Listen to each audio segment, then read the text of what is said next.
In this age of the social media, we all know how news reporting has been revolutionized. People are able to get hold of the news right when it is happening. It is already stale news by the time you read it in the newspapers.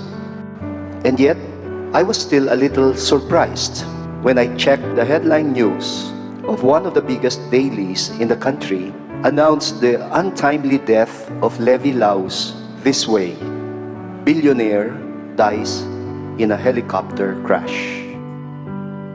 But I found myself reacting inside me. Back then, I had no words yet for the reaction, until a follow-up news the following day mentioned the similar reaction of a Chintes and her children.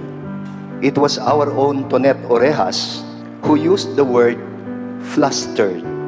She wrote in her news report, "The wife and the children of Levy Laus felt flustered by the reference to Levy as a billionaire." I had to check the dictionary to find out exactly what the word flustered meant. The alternative word is agitated.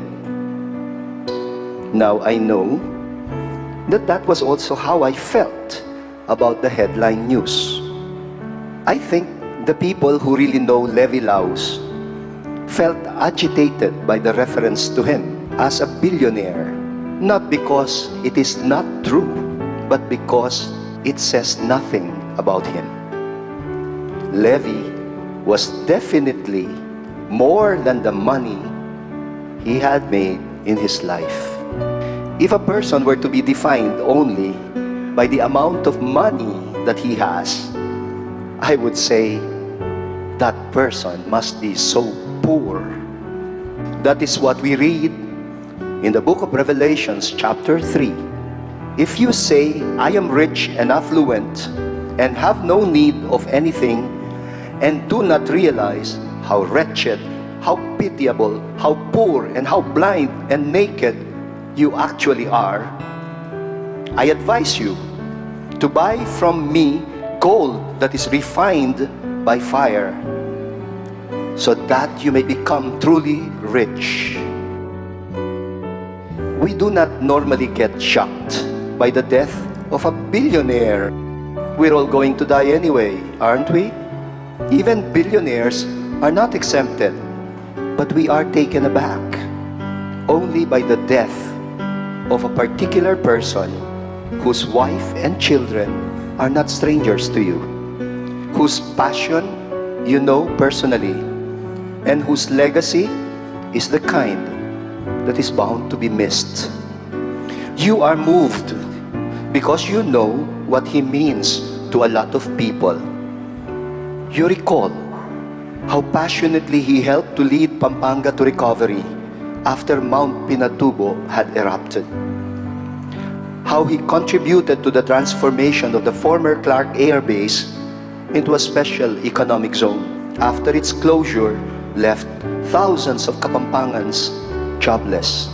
How he influenced business people and entrepreneurs to be more civic-minded, to be more concerned, not just about profit or about building an empire or building a fortune, but also about working for the common good. This morning, at our taping of our regular talk show on the Sunday Gospel, Men of Light, Father Deo reminded me that it was thanks to Levy Laus that we were able to reach a wider audience when he established the first ever free regional television in Central Luzon, CLTV 36. I was with Father Deo Galang 2 weeks ago. We were driving through the Lazetin Boulevard, making a left turn to MacArthur Highway on our way to the Social Action Center, when I saw the original site of the first car world by the entrance of St. Dominic Subdivision, that it was there where Levy Laus started his venture into the car business many years ago. I looked at Father Deo and I said, if I were Levy Laus, I would preserve that building for a different kind of heritage.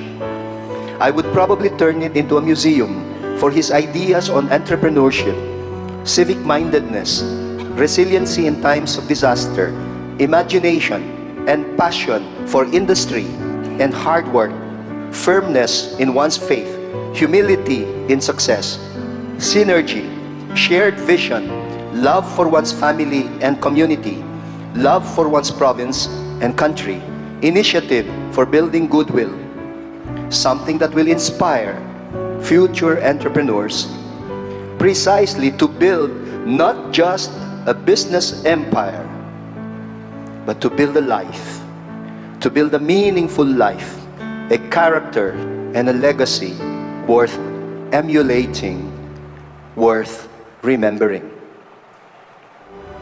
What died in that helicopter crash was not a billionaire, because Levy's true wealth was not money.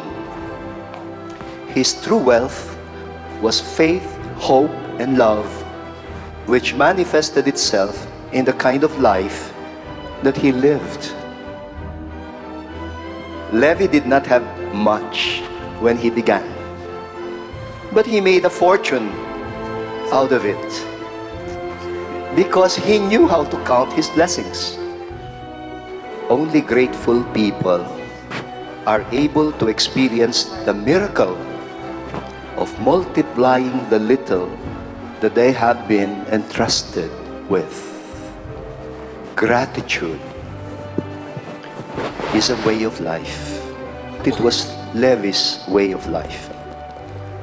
We have reason to be celebrating this Eucharist in gratitude for the great gift that Levy Laus has been to our province and to our country.